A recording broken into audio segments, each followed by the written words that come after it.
급격한 금리 인상으로 주택시장이 거래 침체를 보이면서 시장 충격을 완화하기 위해선 대출 규제 완화가 필요하다, 이런 목소리가 높아지고 있는 가운데 정부의 주택담보대출 규제 완화 카드는 과연 무엇일지 주목받고 있습니다. 윤석열 정부는 대출 규제 정상화 방안의 일환으로 생애 첫 주택 구매자에 한해서 주택담보대출 비율을 80%까지 높였고, 여기에 세종을 제외한 지방광역시도 전체를 부동산 규제 지역에서 전면 해제하는 등 다양한 완화 정책을 펼치고 있는데요. 자, 그러나 현재 우리나라는 가계부채 부담이 증가하고 있어서 부채 구조 개선을 위한 지속적인 노력이 필요한 상황입니다. 주택 실수요자를 지원하고 보호하기 위해서 대출 규제를 낮춰주거나 가계부채를 안정적으로 관리할 수 있는 지속 가능한 주택금융정책 기반이 마련돼야 하는 이유입니다. 우리나라 주택담보대출의 현황과 쟁점을 살펴보고 해외 주요국의 동향이 우리에게 주는 정책적인 시사점은 무엇일지 전문가와 함께 자세히 들여다보겠습니다.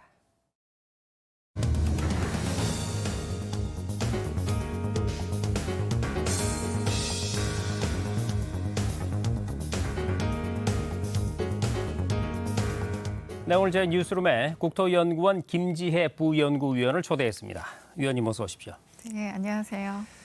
자, 내 집 마련이 우리 국민들의 거의 일생의 목표가 되다 보니까 이 주택 금융 정책만큼 국민 생활에 지대한 영향을 주는 정책이 있을까 싶어요. 네. 먼저 현재 우리나라 주택 금융 정책에 있어서 눈여겨봐야 될 점은 어떤 것들이 있을지요?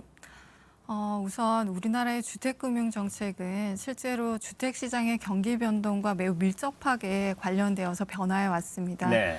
그래서 최근에는 가계부채 증가세가 좀 높다는 점이나 아니면 실수요자의 금융제약으로 인해서 내 집 마련이 어렵다는 것들이 사회적으로 좀 이슈가 된 적이 있는데요. 네. 그래서 주택금융정책과 관련되어 있는 쟁점들을 정리를 해보면 크게 세 가지로 구분해 볼 수 있을 것 같습니다. 네. 첫 번째는 이제 가계부채 증가가 우리나라의 거시 건전성 악화에 좀 영향을 미칠 우려가 있다는 것이고요. 두 번째는 말씀드렸던 것처럼 이제 경기 변동에 따라서 주택금융 정책을 급격하게 강화하거나 또 완화해 왔기 때문에 이로 인해서 사실 실수요자들이 내 집 마련을 지원하는 데 좀 부작용이 있기도 했거든요. 그래서 네. 그것이 또 두 번째 쟁점이 되겠고, 마지막으로는 사실 지금 기준금리가 매우 높아지면서 대출금리도 높아진 상황이기 때문에 이런 금리 어떤 위험으로부터 실수요자들을 보호할 수 있는 방안들이 좀 미흡하다는 게 좀 쟁점이 되겠습니다. 그렇군요. 자, 지금 설명해 주신 것처럼 이 주택담보대출 정책을 살펴볼 때 특히 가계부채 같은 요인들이 주요 쟁점으로 떠오르지 않습니까? 네. 그런데 사실 이 빚이라는 것이요.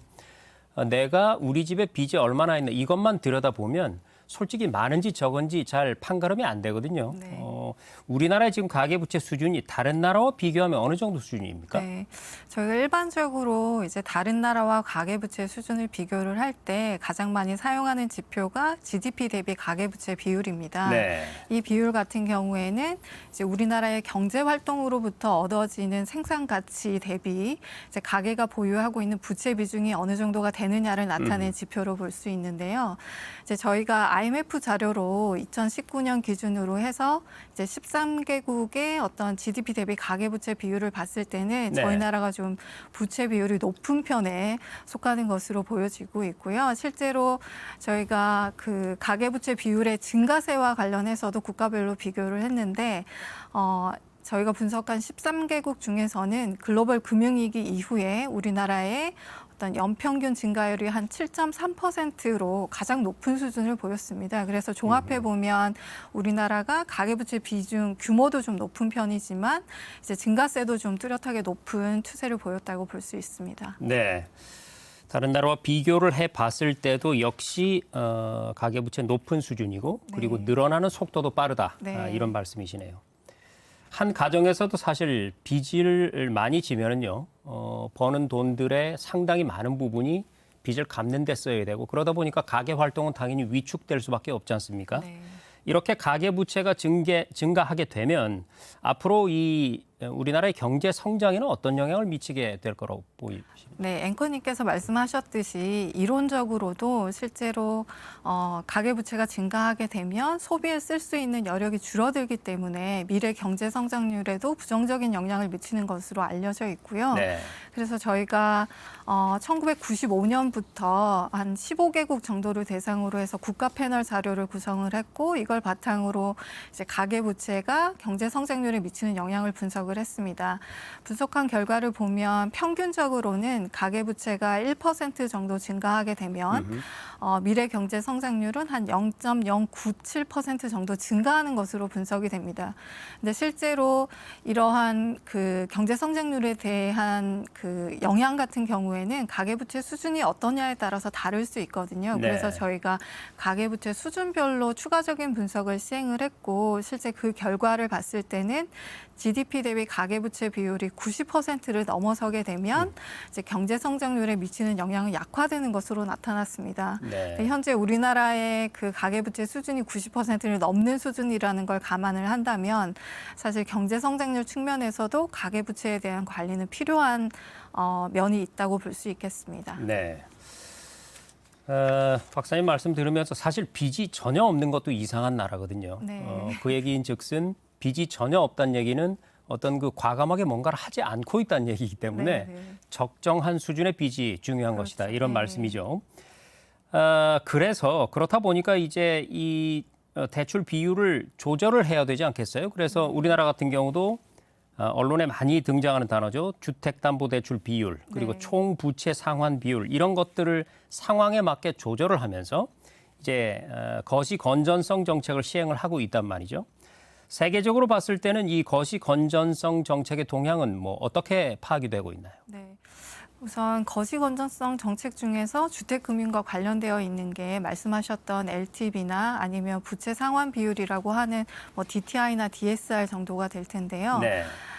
국가별로 사실 그 국가의 상황에 맞게 다양하게 정책을 조합해서 활용하고 있는 걸로 분석이 됩니다. 그래서 우리나라처럼 LTV나 DSR, DTI를 복합적으로 사용하고 있는 국가들도 상당히 많거든요. 네.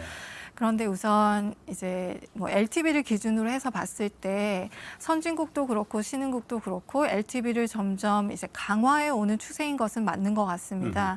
그런데 19년 기준으로 봤을 때 선진국 같은 경우에는 LTV 기준이 한 평균적으로 한 94% 가량이 되고요. 신흥국 같은 경우에는 그것보다 조금 낮은 수준에 있기는 합니다. 그런데 네. 특징적인 것은 신흥국은 좀 급격하게 변동하면서 LTV 기준을 강화해 오고 있다면 이제 선진국 같은 경우에는 비교적 완화하는 추세가 좀 그 폭이 크지 않다는 거죠. 그래서 좀 이제 완만하게 그 LTV 기준을 좀 강화해 오고 있다는 게 좀 특징이어서 좀 우리나라가 LTV 기준을 좀 급격하게 변동하는 것과는 좀 차이가 있는 것으로 보입니다. 그렇군요. 사실 어떤 정책이든 너무 급격하게 왔다 갔다 하는 건 그렇게 좋지가 않죠. 네. 왜냐하면 정책 소비자들에게 예측 가능성을 좀 줄여주니까요. 네, 네. 자, 국민주거복지 실현이라는 차원에서 사실 이 주택금융 정책을 활용한 다양한 주택 마련 지원 정책은 뭐 포기할 수 없는 부분 아니겠습니까? 혹시 이 부분과 관련해서 해외 사례를 참고할 만한 게 있다면 어떤 나라들을 참고할 수 있을까요? 사실 이제 대부분의 국가에서 주택 마련을 지원하는 정책들을 추진하고 있는데요. 네. 저희가 뭐 현재 이제 금리가 높아지고 있는 상황이기 때문에 그런 상황을 감안한다면 미국의 사례를 우선 볼 수 있을 것 같습니다. 네. 미국 같은 경우에는 이제 변동금리 주택담보대출에 대해서 금리 상한제를 실시를 하고 있습니다. 그리고 이 금리 상한제의 유형이 크게 세 가지로 구분이 되는데요. 이제 첫 번째가 초기 조정 상한이라고 해서 이제 고정금리 기간이 끝나고 변동금리가 적용되는 기간에 접어들 때 이 금리 상한의 폭을 몇 %로 할 것이냐를 아하. 정해놓은 게 있고요. 두 번째로는 후속 조정 상한이라고 해서 이제 변동금리가 적용되는 기간 동안 이제 금리 상한을 정하는 규정이 있고요. 세 번째로는 대출 만기 조정 상한이라고 해서 전체 대출 기간에 대해서 최대 몇 %의 상한을 적용한다라는 기준이 있습니다. 그래서 네. 비교적 금리 상한을 적용하는 기준들이 좀 세분화되어 있는 것으로 볼 수 있고요. 그렇네요. 네. 연방주택청에서 실제로 이제 실시하고 있는 변동금리 상품의 경우에는 후속 조정 상한은 1%포인트, 그리고 대출 만기 상한 같은 경우에는 5%포인트를 적용을 하고 있어서 지금처럼 금리가 높아지고 있는 상황에서는 우리나라도 좀 관련된 해외 사례들을 참고해서 정책에 활용할 필요가 있을 것 같습니다. 그렇네요. 네.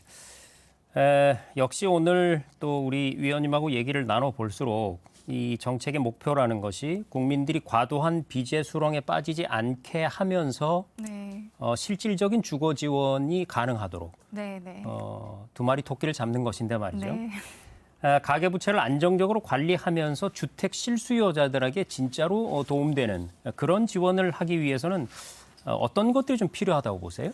우선 가계부채 관리 측면에서는 저희가 이제 금융시장의 안정을 조금 초점에 두고 이제 통화 정책을 펼친다던가 하는 경우들이 많은데요. 그래서 네. 금융 안정뿐만 아니라 어떤 자산 시장의 안정까지를 좀 총괄적으로 보는 이제 거버넌스를 좀 구축할 필요가 있다고 보여지고요. 두 번째로는 지금도 시행하고 있습니다만 DSR과 같이 차주의 상환 능력을 중심으로 보는 관리 체계가 좀 정착될 필요가 있을 것 같습니다.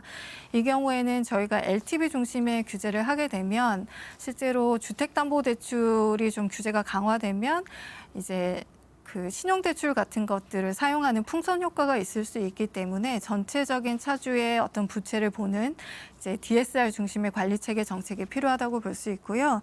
마지막으로는 우리나라는 좀 다른 국가들하고는 좀 다르게 이제 전세 대출이 존재하기 때문에 네. 이런 우리나라의 어떤 특징들 또 함께 감안해서 좀 모니터링 체계를 개선할 필요가 있겠습니다. 그리고 주택 실수요자 지원과 관련해서는 그동안 정부에서 이제 일정한 자산이나 소득 기준을 충족을 하면 이제 저금리로 대출을 해줬는데 이러한 정책들은 앞으로도 계속 꾸준하게 추진할 필요가 있겠고요.